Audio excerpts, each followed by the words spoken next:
Welcome to the first community deck tech of Foundations. Appreciate your guys' submissions. So when I do these community deck techs, I can only cover about 4, just given that I want to give each deck a pretty good and thorough review. Takes a fair amount of time to do. So that being said, I can only do 4 when I do these, and so I assign random numbers and randomly, roll a die to pick which of the 8 submissions, which of the 8 this week got covered. So the first one we're going to talk about here is Gruul 4 by JMoney9494. You listed it as Gruul Aggro, and probably because I'm an older player, I consider Ramp to be more of a combo strategy than aggro strategy, but it doesn't really matter too much. Just in general, in deck building, you kind of I like to think of it in terms of like, am I building aggro, am I building control, or am I building combo? As I talked about in my deck types foundations deck, right? Or foundations guide. So that being said, first thing I like to do is talk about the mana bases, and I'm gonna spend a fair amount of time talking about the mana bases in this week's episode, just because 3 out of the 4 submissions I think have room for improvement. And I think it's a fundamental to getting a deck to consistently work. If you have a good mana base, then you can actually play the cards that you want to play on the turn that you want to play them, so that you can kind of build your... it's especially important for a linear strategy where you're planning to play certain cards on certain turns, right? So that being said, there's a couple of different things that people submit for, and sometimes it's just to showcase a deck, sometimes it's to get feedback and ideas on cards, and sometimes it's for like sideboard help, right? So I'm going to do my best to make this useful for veterans and beginners alike.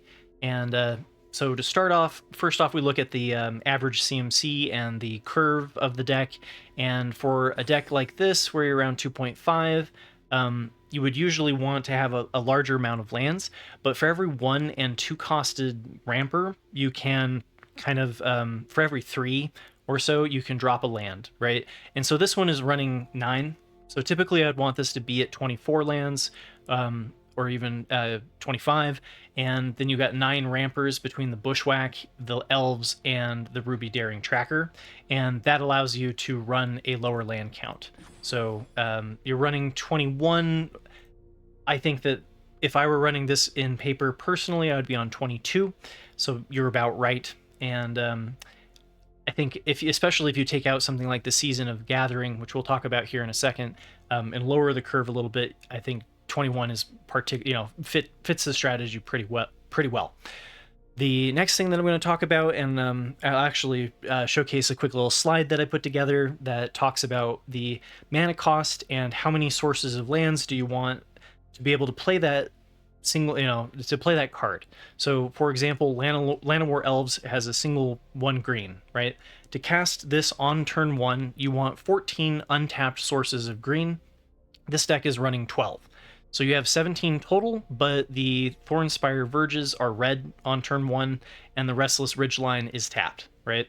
So first thing that I would do is I would get 2 more untapped green sources in here, and I'd bump up the Llanowar Elves to 4, because in a combo strategy, I'm really looking to execute more of a linear strategy than a non-linear strategy. I'm just trying to make sure I curve out the way that I want to as consistently as possible, right? So I would up the amount of Llanowar Elves to 4, and I would get some more green sources in. The other thing, your other constraint are your double pips. So 1 double pip red wants 18 sources of red, and you have 17, so you're a little bit shy there. The other thing too is to think about, like, the Llanowar Elves is giving you an additional green source, which does not allow you to play the double pip red on turn 2.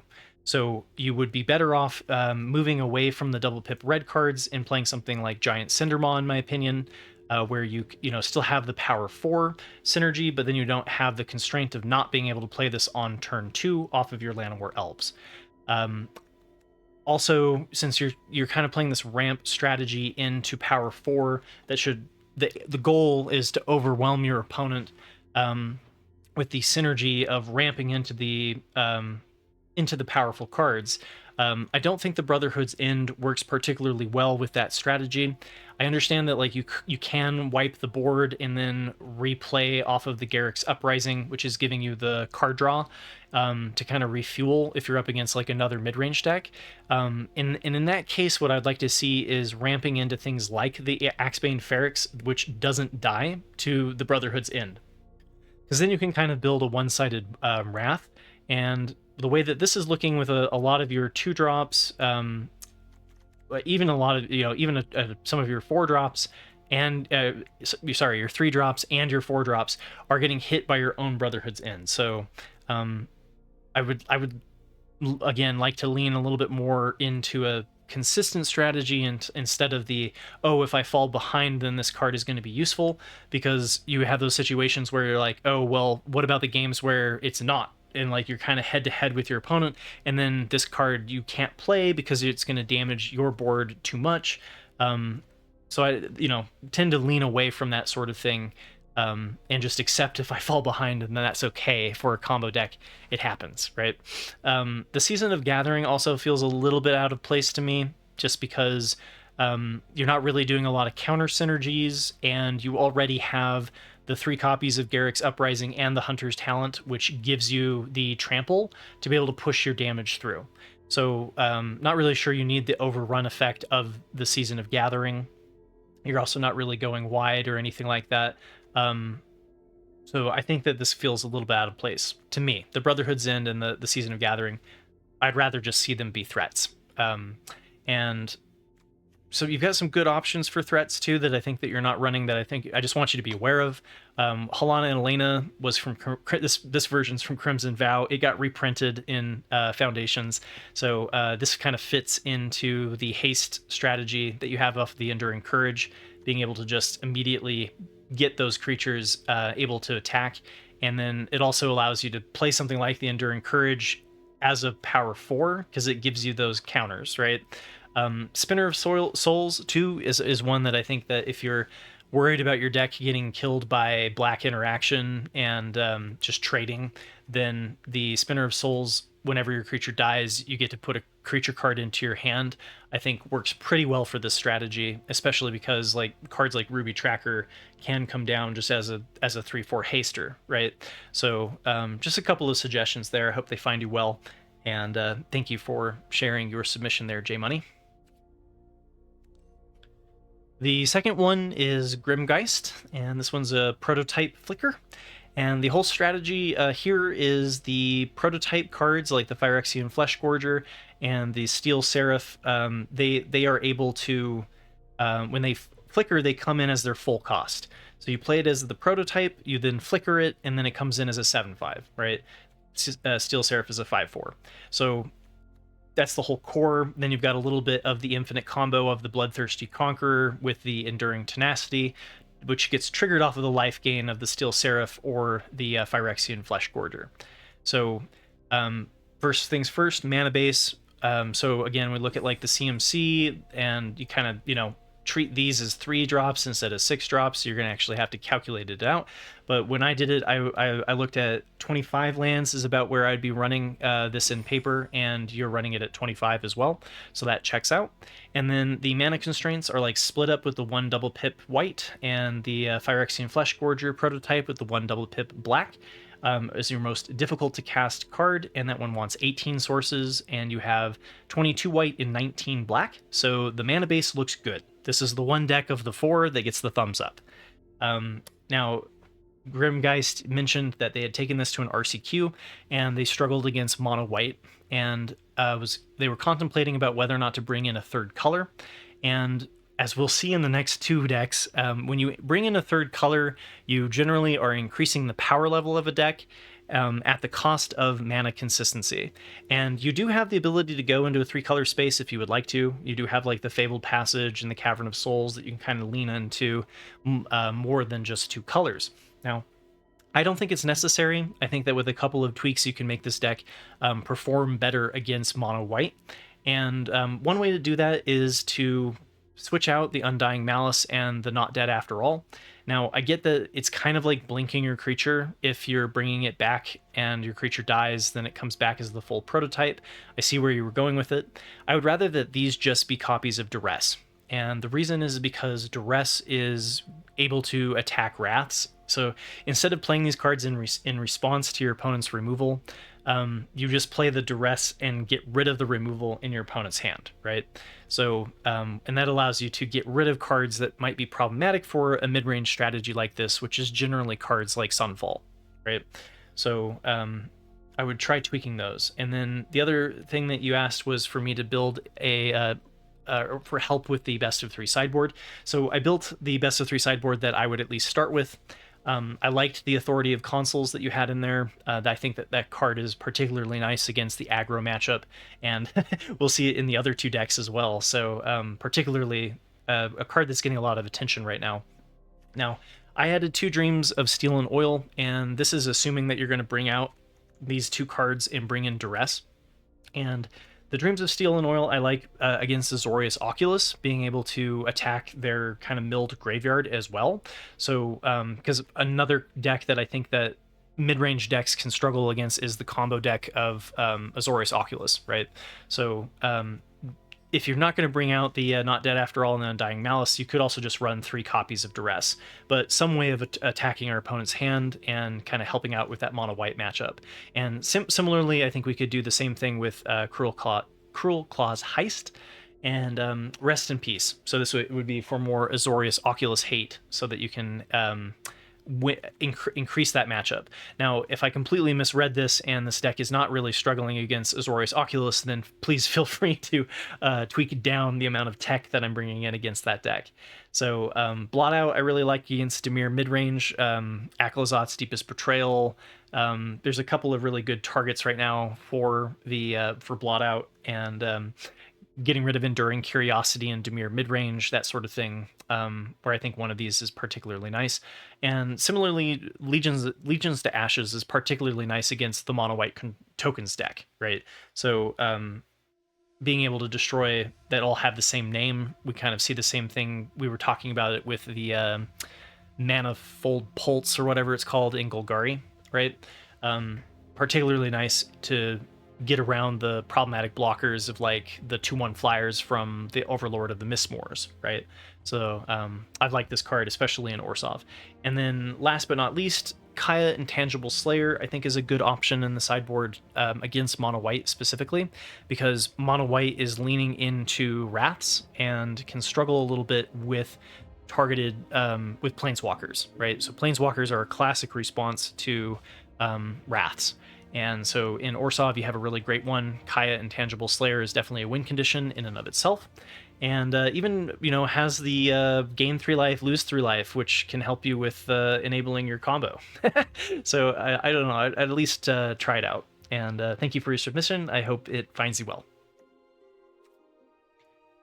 All right, and before we get into the 3rd and 4th decks, I wanted to just go over a review of mana bases. So this is not my best slide, I will admit, but it is a list of the mana cost on the left. So like 1C would be like Land of War Elves, right? Sorry, a single C would be like Mana of War Elves. 1C would be like Get Lost, 1 and a white. And you can kind of see the number on the right is the number of sources that would require to be able to cast on the turn that equals its casting cost. So like a single C with 14 sources, 90% of the time you'd be able to cast it if you have 14 sources of that color. 1C would be on turn 2. 1 double C would be 18 sources to be able to cast it on turn 3, 90% of the time. So that kind of gives you an idea of how close or how far off certain decks are, like this one that we're going to talk about right here.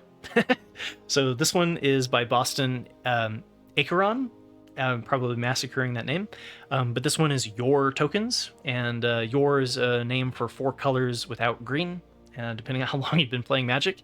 And so this mana base right now is 13 untapped, or 13 sources of white, 10 sources of blue, 10 sources of black, and 8 sources of red. And that's, I think, being generous too, because that's counting the like Blaze Mire Verge as both black and red. even though you don't have a huge amount of mountains and swamps, you do have like the tap lands, like the Rockish Theater. It's tight, but I think I think 4 colors is a little bit greedy to try to do with 11 basic lands. So I think you would need to trim quite a few of these basic lands and actually up a lot of these alternative ones. Get like Fabled Passage in there so that you can get the numbers that I just showed you to kind of reflect a little bit more of what this deck needs. So, for example, I think so Caretaker's Talent, the 2 and a white. This one requires the 13 sources of white, and you've got the 13 sources of white. Or sorry, it needs 12 sources of white, and you have 13. So you can cast Caretaker's Talent on turn 3, and so like you're good there, right? And I think similarly, like the Get Lost, you'd be able to actually cast on curve. But if we move all of the cards that you can't cast on curve to the right, it starts to look pretty thin, right? So for example, you need 12 sources of red to be able to cast this on turn 3, and you have 8. So that's going over here, right? Same with Ral, Lightning Helix. Those are all going over to the side. The 3 double pip wants 15 sources, and you're at 10, so that one's going over. 15 and you're at 13. It's a little bit stretched. Bitter Triumph with the 1C wants 13 sources, and you're at 10, so that's kind of more like over here in turn 5, turn 6. So 1 double pip for the black, one double pip blue, wants the 18 sources of blue. So that's, again, this is all over here. As far as like what you can consistently cast, right? And you can start to see that the deck doesn't have a lot of consistency. Most of the stuff that you're planning to actually play out on curve is relatively thin. And, the power level of the deck is pretty good. And I'm not even sure that you need to go... Like, the synergies are all there, right? So you've got the Caretaker's Talent, which pairs nicely with all of these are token creators. You've got obvious synergies going on in the deck. The Felidari's Retreat that we got in Foundations, too. Like, there's a lot of really good cards here. But you're going to lose a lot of games to just not having the right mana at the right time.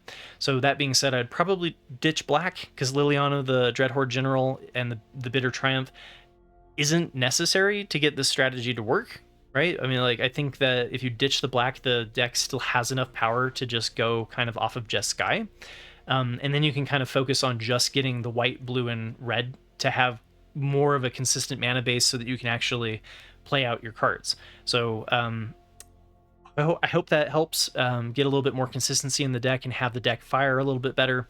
And you do have some, obviously really great card selection that you have chosen to focus on here. Authority of the Consuls is definitely going to find space in a Jeskai or Azorius Control build. And then, Urbrask's Forge and Caretaker's Talent, like, this card we'll see, because of the answer of the Authority of the Consuls, is making the Forge problematic. But I think if you tweak this a little bit, there's definitely a strategy there. So I hope that finds you well, Boston Acheron, and thank you for your submission. And fourth here is Jeskai Control by Zigzag 2370, and this is another one too that, like, I'll just mention just for future community deck techs going on.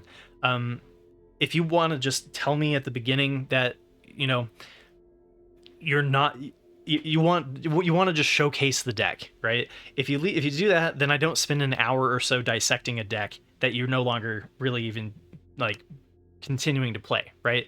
Because in the past, I spent a lot of time and it was like, oh, well, I'm not even playing that deck anymore. I've moved on to X, Y, and Z. And like, that's great, like, I get it. But it sucks for me to put that time and energy in and then have it not really lead to anything, right? So if you are just, wanting to showcase off a deck and just kind of like show the community what you've built, let me know before I spend all of that time. That's all I'm going to ask, right? I think that's warranted, right? So, that being said, Jeskai Control, you kind of have to ask yourself, is the inconsistency in the mana base worth what the 3-color space is bringing, as opposed to just Azorius Control?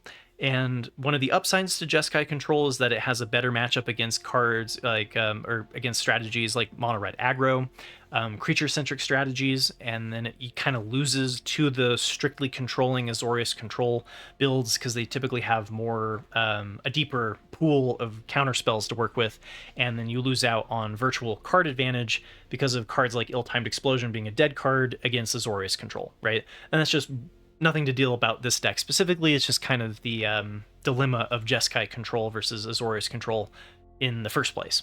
So that being said, I think you've got a really good, really excellent control core here, right? You've got the 3 steps ahead, the no more lies. The only thing that I find problematic with this deck is the amount of red sources. So I count that you have 9 red sources, and I guess to be consistent, let's start with the lands. You've got 25 lands, which I'd run 25 or 26 in control. You really don't want to get screwed and get stuck on land in control. And then the next thing would be to check the mana constraints. Your highest constraints are split up. Again, this one wants 18 sources. You have 18 sources, so that one's good for white. And then for red, you've got 2 copies of the Slagstorm. This one, you're at 9, so this one's like way over here. As far as like you're not even really casting Urbresk's Forge on turn 3 or the Lightning Helixes, so we can move a lot of these like red cards over. The Ill-Timed Explosion even isn't really being cast on turn 4. It's closer, but it's 10. I think 10 would be its 90% mark, and then gets worse from there. So with 9, it's probably closer to like a turn 5. The point of this deck though is largely to just stall with your single point interaction until you hit a 5-cost sweeper and hope that they're a creature centric strategy. So I think it's probably reasonably functional as is, but you could tweak the lands a little bit. I think get rid of something like the Crawling Barrens, make it a little less greedy, a little bit more consistent, to tweak the red mana up a little bit. Since we are talking about mana. But Fumigate 2, I'm not really sure if we're going to see this replace like the Sunfall, because the Exile really does matter and you get the Incubator token, right? But you do get the life stabilization, so it's a fun one to explore. Not sure I'm not convinced that it's better than the Sunfalls. And but yeah, and you got the Authority of the Consuls, which I think is going to be great for Jeskai Control, any control decks. The tools are all there. The Roaring Furnace you mentioned was working particularly well. I like the, drawing a card each turn from the Steaming Sauna for fuel so that you can continue to answer your opponent is particularly nice. And you should have a decent card size with the draw off of the Union of the Third Path and the Roaring Furnace. So it's not that the deck is bad, right? It's just that the deck is going to have some inconsistencies in the mana, right? So like your 3 steps ahead, right? This wants 18 sources of blue to cast on turn 3 if you're actually going to use it for cancel. So that one's also there. And it starts to look a little bit thinner, a little bit more thin on what you're actually going to do to survive like the early aggro if you're missing red in your opening hand, right? So I hope that helps everybody involved, right? I hope you learned something about mana bases today, and thank you for your submissions, everybody. And I will be doing these again in 2 weeks, and so you have an opportunity there to, let me know how in depth you want me to go as far as like offering you alternatives. And the more direction that you can give me, the more useful I think I can be with my time with the deck techs. So hope that makes sense. And take care, everybody. I will see you all on Sunday for the Meta Breaker and Monday for the Best of 1, Best of 3 meta review. Have a happy Thanksgiving, and catch you all later.